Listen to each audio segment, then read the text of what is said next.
আবারও রক্তাক্ত হয়েছে কাশ্মীর। এবার টার্গেট ছিল সাধারণ পর্যটক। কিন্তু কেন?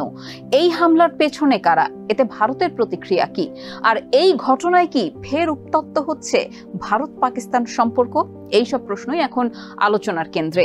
আর এইসব প্রশ্নের উত্তর নিয়েই টিভিএস এক্সপ্লেনারে আপনাদের সাথে আছি আমি মোহনা হোসেন। গত 22 এপ্রিল জম্মু ও কাশ্মীরের পেহেলগামে ভয়াবহ এক সন্ত্রাসী হামলায় কমপক্ষে 26 জন পর্যটক নিহত হন। এটি 2019 সালের পর কাশ্মীর অঞ্চলের সবচেয়ে প্রাণঘাতী হামলা। নিহতদের কেউই সেনাবাহিনী বা সরকারি কোনো কর্মকর্তা ছিলেন না। তারা ছিলেন সাধারণ মানুষ যারা ছুটি কাটাতে সেখানে গিয়েছিলেন। এই হামলা শুধু প্রাণহানি নয়, বরং ভারতের বহু প্রচেষ্টায় গড়ে তোলা স্বাভাবিক কাশ্মীরের চিত্রটাকেও গুরুতরভাবে নষ্ট করেছে। কাশ্মীর নিয়ে ভারত ও পাকিস্তানের পুরনো দ্বন্দ্বের প্রেক্ষাপটে এই হামলার প্রতিক্রিয়া অত্যন্ত স্পষ্ট এবং কড়া ছিল। দিল্লি হামলার পরপরই সীমান্ত বন্ধ করে দেয়। পাকিস্তানের সঙ্গে একটি গুরুত্বপূর্ণ পানি ভাগাভাগির চুক্তি তারা স্থগিত করে এবং পাকিস্তানি কূটনীতিকদের বহিষ্কার করে। এইসব পদক্ষেপ শুধু কূটনৈতিক বার্তা নয়, বরং ভবিষ্যতের জন্য কঠোর অবস্থানের ইঙ্গিত বহন করছে। ভারতের প্রতিরক্ষা মন্ত্রী রাজনাথ সিং বলেন, এই নিন্দনীয় কাজের জন্য শুধু হামলাকারীদেরই নয়, বরং যারা এর পরিকল্পনা করেছে তাদের বিরুদ্ধেও জোরালো প্রতিক্রিয়া জানানো হবে।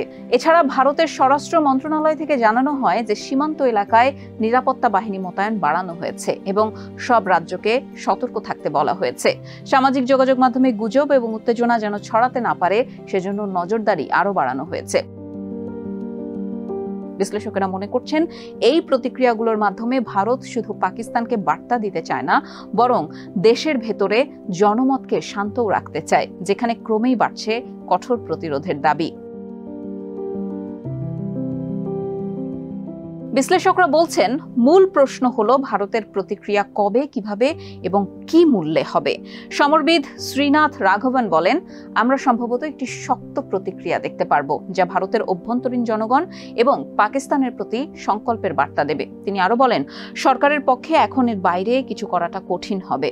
পাকিস্তান সম্ভবত প্রতিক্রিয়া জানাবে, যেমনটি আগেও তারা করেছে। ঝুঁকি সব সময়ের মতোই, যেটা উভয় পক্ষের ভুল হিসাব বা মিসক্যালকুলেশন। এই সময় রাঘবন 2016 সালের উরি হামলার পর ভারতের সার্জিক্যাল স্ট্রাইক এবং 2019 সালের পুলওয়ামা হামলার পর বালাকোটে বিমান হামলার কথা স্মরণ করিয়ে দেন। বিশ্লেষকরা বলছেন, দিল্লি হামলার প্রতিক্রিয়াও ওই ধাঁচেরই হতে পারে, যেখানে সীমিত সময়ের মধ্যে একটি সামরিক পদক্ষেপ নেওয়া হয় যা উচ্চমাত্রার প্রতিশোধ বটে, আবার পূর্ণমাত্রার যুদ্ধ থেকেও সেটিকে বিরত রাখে। তবে এতে ঝুঁকি থেকেই যায়, কারণ সীমান্তের নিয়ন্ত্রণ রেখায় উত্তেজনা বেড়ে গেলে তা সম্পূর্ণ যুদ্ধেও রূপ নিতে পারে। এছাড়া 2025 সালের এই সময়ে আন্তর্জাতিক ভূ রাজনীতির বাস্তবতাও গুরুত্বপূর্ণ। ভারতের সঙ্গে যুক্তরাষ্ট্র, ফ্রান্স এবং জার্মানির প্রতিরক্ষা চুক্তি ও স্ট্র্যাটেজিক অংশীদারিত্ব আছে। তাই ভারত যদি সামরিক প্রতিক্রিয়া দেখায়, তা শুধু দক্ষিণ এশিয়ার জন্য নয়, বৈশ্বিক নিরাপত্তার পরিস্থিতির ওপরও একটা বড় প্রভাব ফেলতে পারে। বিশ্বজুড়ে অনেকেই এখন তাকিয়ে আছে দিল্লি ঠিক কিভাবে জবাব দেবে সেটির দিকে। 2016 সালে উরি হামলায় 19 জন সেনা নিহত হলে ভারত সীমান্ত পার হয়ে কথিত জঙ্গি লঞ্চপ্যাডে হামলা চালায়। 2019 সালে পুলওয়ামায় 40 জন আধা সামরিক কর্মী নিহত হলে ভারত পাকিস্তানের বালাকোটে বিমান হামলা চালায়। এরপর পাকিস্তান পাল্টা হামলা চালায়, যার ফলে ডগ ফাইট এবং এক ভারতীয় পাইলটও বন্দী হন। দুই দেশই তাদের শক্তি প্রদর্শন করে, তবে পূর্ণাঙ্গ যুদ্ধ এড়াতে সক্ষম হয় সে যাত্রায়। 2021 সালে তারা একটি সীমান্ত যুদ্ধবিরতিতে সম্মত হয়, যা এখনো কার্যকর থাকলেও ভারত শাসিত কাশ্মীরে হামলা বন্ধ হয়নি। ভারত হামলার পর পাকিস্তানের সঙ্গে কূটনৈতিক সম্পর্ক সীমিত করে এবং 1960 সালে স্বাক্ষরিত পানি চুক্তি স্থগিত করে। এই সিদ্ধান্তে পাকিস্তানের পানির প্রবাহ কমে যাওয়ার একটা আশঙ্কা রয়েছে, যা দুই দেশের মধ্যেই উত্তেজনা আরও বাড়াতে পারে। এই চুক্তি এতদিন ছিল দুই চিরবৈরী দেশের মধ্যেও একটি কার্যকর সহযোগিতার দৃষ্টান্ত। বিশ্বব্যাংকের মধ্যস্থতায় করা এই চুক্তির অধীনে ভারত তার নিয়ন্ত্রণে থাকা 3টি নদীর পানি ব্যবহার করতে পারে, আর পাকিস্তান পায় বাকি 3টি নদীর পানি। চুক্তি স্থগিত করার মানে হলো শুধু পানি সরবরাহ বন্ধ নয়, এটি একটি বড় কূটনৈতিক বার্তাও, যা বলে দেয় যে ভারত এখন শান্তিপূর্ণ সহযোগিতার পথেও আগ্রহী নয়। বিশ্লেষকরা বলছেন, ভারতের এই সিদ্ধান্ত শুধু পাকিস্তানকে নয়, আন্তর্জাতিক সম্প্রদায়কেও এক ধরনের বার্তা দেয় যে আমরা আর আগের মতো নরম নই। একই সঙ্গে এটি দক্ষিণ এশিয়ার নিরাপত্তা কাঠামোকেও আরো জটিল করে তুলতে পারে, কারণ পানির প্রবাহ কমে গেলে পাকিস্তানের কৃষি, পরিবেশ এবং জনজীবনে বিরূপ প্রভাব পড়বে। এর জেরে সীমান্তে আরো অসন্তোষ ও সংঘাত উস্কে উঠতে পারে। পাশাপাশি আন্তর্জাতিক চাপও বাড়তে পারে ভারতের ওপর, বিশেষ করে জলবায়ু সংকটের এই সময়ে যখন পানি একটি মানবাধিকার ও নিরাপত্তা ইস্যু হয়ে উঠেছে। বিশ্বব্যাংক, জাতিসংঘ কিংবা চীনের মতো বড় শক্তিগুলোও এই বিষয়ে হস্তক্ষেপ করতে পারে। কাশ্মীরের পর্যটন শিল্প একটা বড় ধাক্কা খেয়েছে। বছরের এই সময়টায় যেখানে হাজার হাজার পর্যটক উপত্যকার সৌন্দর্যে মুগ্ধ হয়ে ঘুরে বেড়ানোর কথা, সেখানে এখন রাস্তাঘাট অনেকটাই ফাঁকা। হোটেলগুলোর বুকিং বাতিল হচ্ছে, ব্যবসায়ীরা আতঙ্কে আছেন।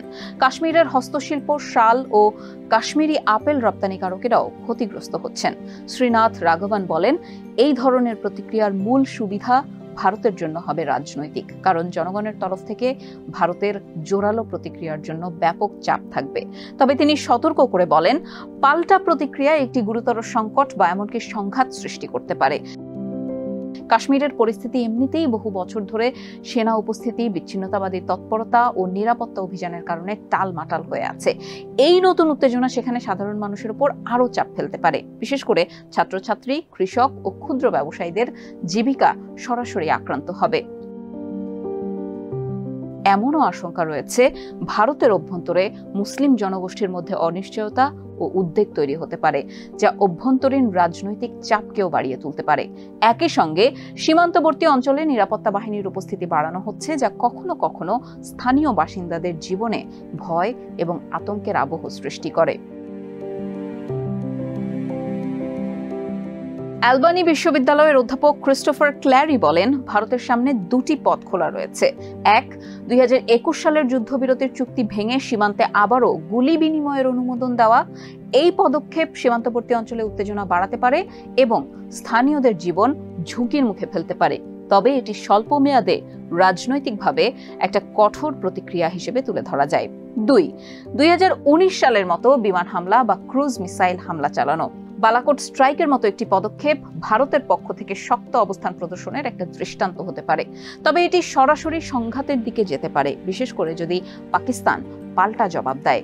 তবে প্রতিটি পথেই রয়েছে উল্লেখযোগ্য কৌশলগত এবং কূটনৈতিক ঝুঁকি। ক্ল্যারি বলেন, যুক্তরাষ্ট্র বর্তমানে অন্যান্য বিষয়ে ব্যস্ত, তাই তারা হয়তো এই সংকট মোকাবেলায় সহায়তা করতে পারবে না বা করতে চায় না। এছাড়া ভারত সরকারের সামনে আরো একটি প্রশ্ন রয়েছে, ঘরোয়া রাজনীতি বনাম আন্তর্জাতিক কূটনীতি। দেশের অভ্যন্তরে জনমতকে শান্ত রাখা ও মজবুত রাষ্ট্র, এই ইমেজ ধরে রাখার চাপ রয়েছে তাদের ওপর। অন্যদিকে একটি উগ্র পদক্ষেপ আন্তর্জাতিক সম্প্রদায়ের কাছে ভারতের ভাবমূর্তি ক্ষতিগ্রস্ত করতে পারে, বিশেষ করে যুক্তরাষ্ট্র ও ইউরোপীয় দেশগুলোর কাছে, যারা দক্ষিণ এশিয়ায় স্থিতিশীলতা দেখতে চায়। বিশ্লেষকদের মতে পরিস্থিতি এখন এক কঠিন ভারসাম্যের জায়গায় এসে দাঁড়িয়েছে। একদিকে ভারতের সেনাবাহিনী ও জনমনে প্রতিশোধের চাপ, অন্যদিকে আঞ্চলিক স্থিতিশীলতা ও কূটনৈতিক ভারসাম্যের প্রশ্ন।